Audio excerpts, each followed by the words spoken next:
법학개론 5주차 마지막 수업 시작하겠습니다. 이번 시간에는 지난 3주차에서 배운 부분에 대한 중간시험에 대비한 문제 형식의 정리를 해보겠습니다. 1번 보시면요. 다음 중 민법 규정과 일치하지 않는 것은 1번 민사에 관하여 법률의 규정이 없으면 관수법에 의하고 관수법이 없으면 조리에 의한다. 이것은 민법 제1조 법원에 나오는 주문 내용이 되겠습니다. 맞습니다. 2번 권리행사 의무 이행은 신의에 주차 성실히 하여야 한다. 민법 제2조 1항 신의 성실의 원칙에 관한 내용입니다. 맞습니다. 3번 사람은 19세로 성년에 이르게 된다. 민법 제4조 규정 내용입니다. 맞습니다. 4번 사람은 생존한 동안 권리와 의무의 주체가 된다. 민법 제3조 권리능력의 존속 기간에 관한 내용입니다. 맞습니다. 5번 법정 대리인이 범위를 정하여 처분하려고 한 재산이라도 미성년자가 임의로 처분할 수 없다. 법정 대리인이 범위를 정하여 처분을 허락한 재산은 미성년자가 임의로 처분할 수 있습니다. 민법 6조입니다. 틀린 것은 5번이 되겠습니다. 2번 문제 보시면요. 선량한 풍속, 기타 사회질서에 위반한 사항을 내용으로 하는 법률행위는 무효로 한다. 민법 제103조 반사회질서 법률행위 내용입니다. 맞습니다. 2번 당사자의 공박, 경솔 또는 무경험으로 인하여 현저하게 공정한 이런 법률행위는 무효로 한다. 민법 제104조 불공정한 법률행위의 내용입니다. 맞습니다. 3번 의사표시는 표의자가 진이 아니면 알고 한 것이라도 그 효력이 있다. 그러나 상대방이 표의자의 진이 아님을 알았거나 알 수 있었을 때 경우에는 무효로 한다. 이것은 민법 제107조 비진이 표시에 관한 내용입니다. 맞습니다. 4번 상대방과 통정한 허위 의사표시는 취소를 한다. 통정허위 표시의 효과는 무효가 되겠습니다.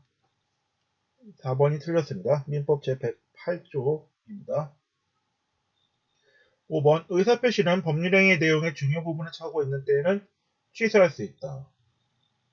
그러나 그 차고가 표의자의 중대한 과실로 인한 때에는 취소하지 못한다. 민법 제108조 차고에 관한 내용입니다. 맞습니다.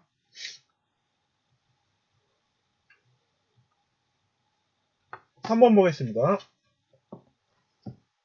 제1번 제3자에 대하여 타인에게 대리권을 수여함을 표시한 자는 그 대리권의 범위 내에서 행한 그 타인과 그 제3자 간의 법률행위에 대하여 책임이 있다. 그러나 제3자가 대리권 없음을 알았거나 알 수 있었을 때에는 그러하지 아니하다. 이것은 민법 제125조 표현대리 대리권 수여 표시에 의한 표현대리에 관한 내용입니다. 맞습니다. 2번 대리인이 그 권한 외의 법률행위를 한 경우에 제3자가 그 권한이 있다고 믿을 만한 정당한 이유가 있는 때에는 본인은 그 행위에 대하여 책임이 있다. 민법 제126조 권한의 넘은 표현대리에 관한 내용입니다. 맞습니다. 3번 대리인에게 대리권이 없음에도 있는 것과 같은 외관이 있고 외관의 발생에 대하여 본인이 어느 정도 책임이 있는 경우 무권대리 행위에 대하여 본인에게 책임을 지게 하는 제도를 표현대리 제도라고 한다. 그래서 표현대리 제도에 대한 설명으로 맞는 내용입니다. 4번 보시면요. 대리권의 소멸은 선의의 제3자에게 대항하지 못한다. 그러나 제3자가 과실로 인하여 그 사실을 알지 못할 때에는 그러하지 아니하다. 민법 제129조 대리권 소멸 후의 표현대리에 관한 내용입니다. 맞습니다. 5번 대리인은 행위능력자임을 요한다. 민법 제117조를 보면요. 대리인은 행위능력자임을 요하지 아니한다 라고 되어 있습니다. 행위능력자가 아니라 하더라도 대리인이 될 수 있습니다. 5번이 틀렸습니다. 4번 근대민법의 3대 원칙에 대한 설명으로 옳지 않은 것은 1번 법률행위 자유의 원칙은 사적 자치의 원칙이 법률행위에 적용될 때 나타나는 원칙이다. 맞습니다. 법률행위 자유의 원칙, 계약 자유 원칙에 관한 내용입니다.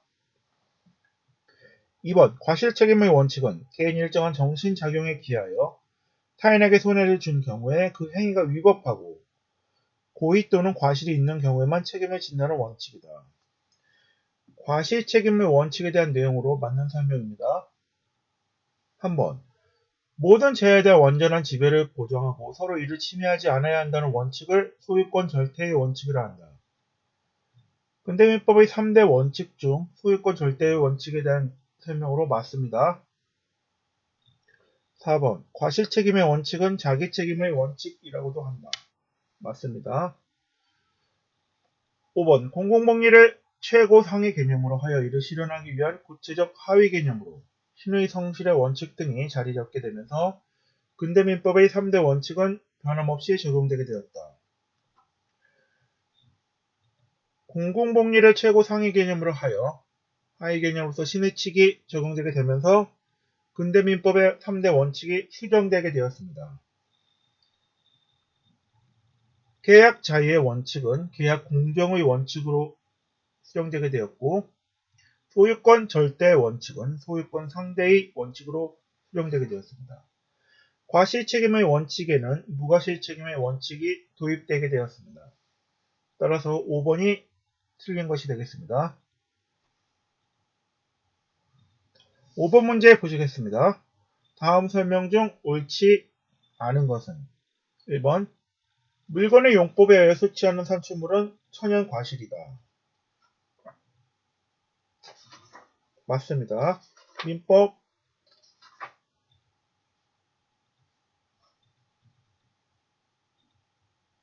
제101조 제100이랑 천연과실에 관한 내용입니다. 2번 토지 및 정착물은 그 부동산이다. 정착물은 부동산이다.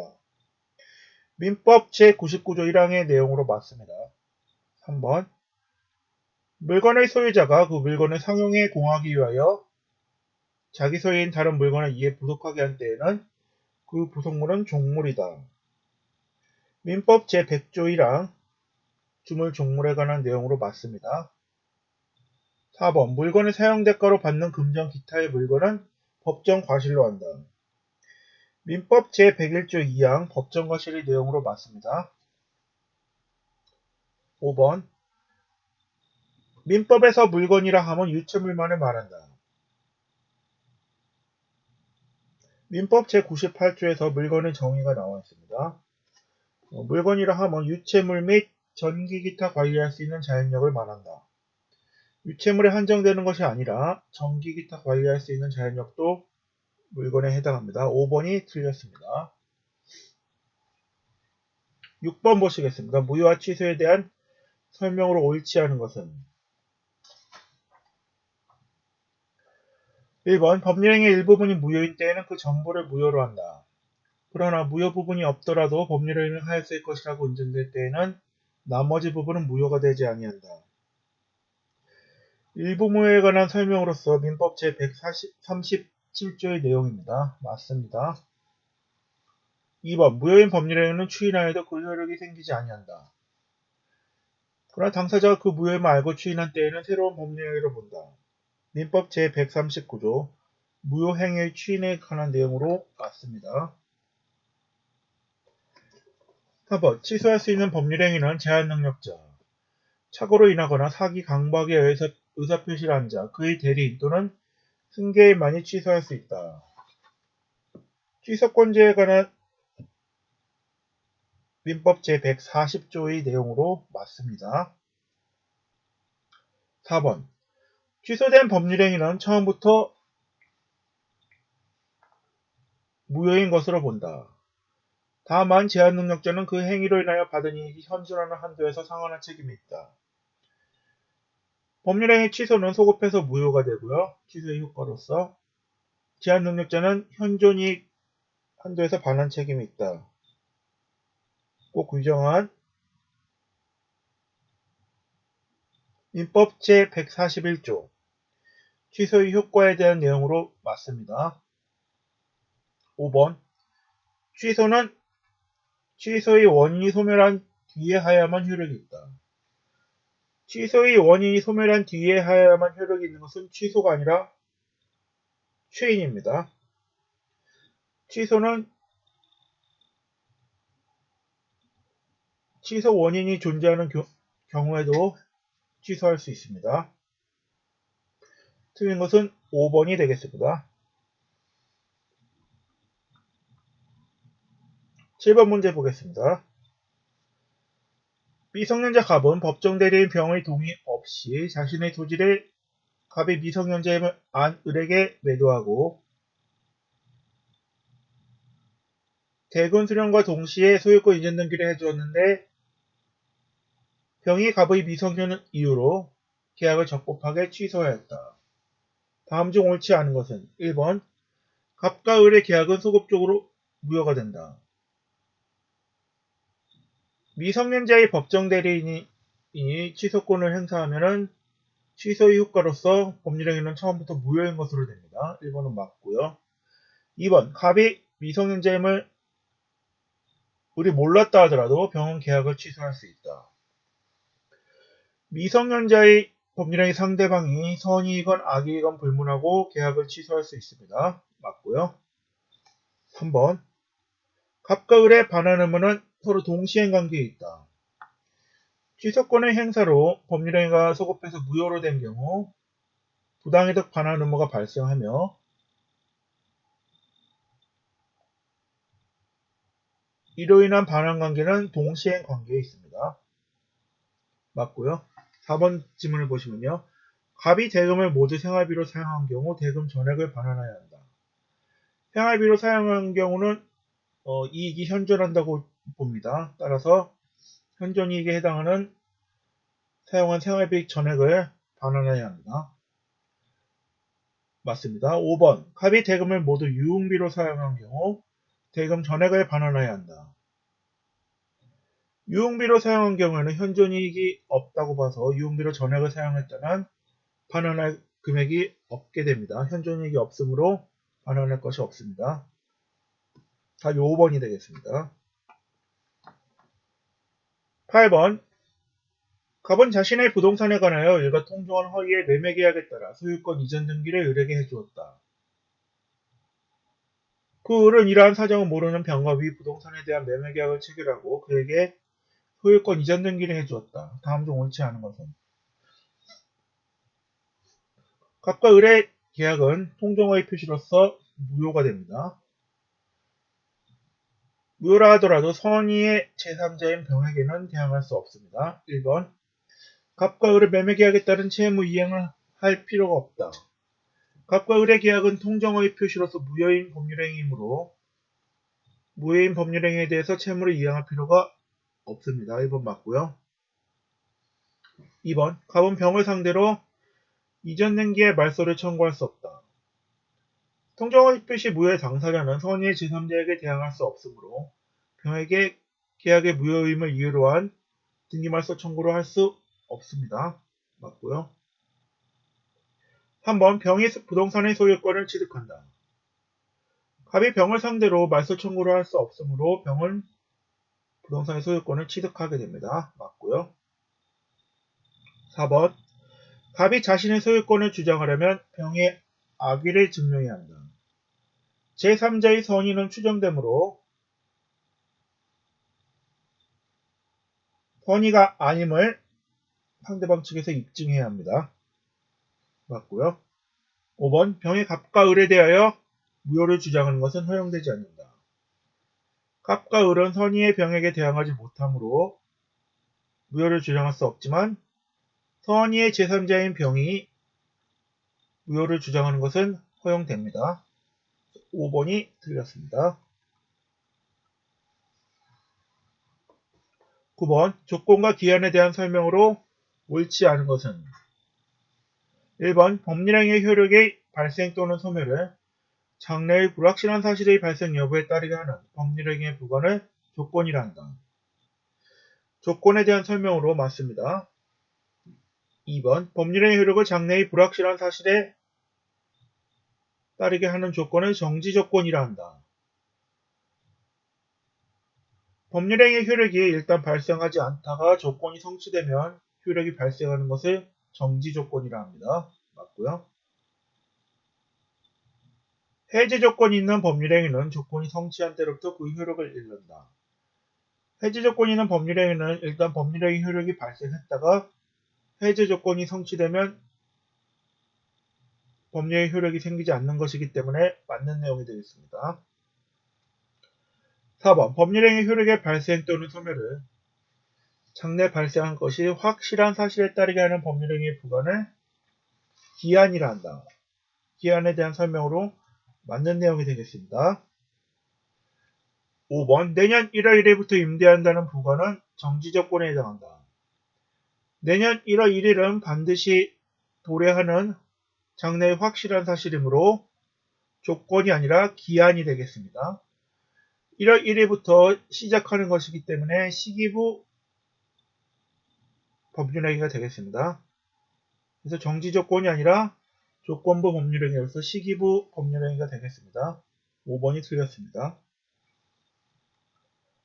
10번 소멸시효에 대한 설명으로 옳지 않은 것은 1번 채권을 10년간 행사하지 아니하면 소멸시효가 완성한다. 이것은 소멸시효에 대한 조문 내용으로서 162조 제1항에 의하여 맞습니다. 2번 권리자가 일정한 기간 동안 권리를 행사하지 않는 상태가 계속된 경우에 그의 권리를 소멸시켜준 제도를 소멸시효라 한다. 소멸시효 제도에 대한 내용으로 맞습니다. 3번 소멸시효는 그 권리를 행사할 수 있는 때로부터 진행한다.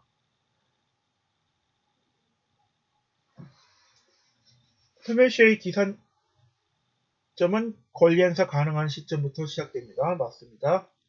4번 소멸시효는 그 기산일에 소급하여 효력이 생긴다. 소멸시효는 기산일로 소급해서 효력이 생깁니다. 민법 제167조의 내용으로 맞습니다. 5번 소멸시효의 이익은 미리 포기할 수 있다. 소멸시효의 이익은 미리 포기할 수 없습니다. 따라서 5번이 틀린 내용이 되겠습니다. 민법 제184조 제1항의 내용입니다. 그래서 답은 5번이 되겠습니다. 주관식 1번 보겠습니다. 소멸시효의 존재 이유를 나타내는 법원은 무엇이 있는가? 권리에 잠자는 자는 보호하지 않는다. 권리 행사를 할 수 있음에도 불구하고 장기간에 걸쳐서 행사하지 않은 경우 권리에 잠자는 자로 보아서 그의 권리를 소멸시키는 제도가 소멸시효가 되겠습니다. 2번 보겠습니다. 취소권과 같이 권리자의 일방적 의사표시에 의하여 법률효과가 발생하는 권리를 무엇이라 하는가? 권리자의 일방적 의사표시에 의해 법률효과가 발생하는 것, 취소권, 해제권 같은 권리를 형성권이라고 합니다. 이상으로 법학개론 제5회차 마지막 수업 시간을 마치겠습니다.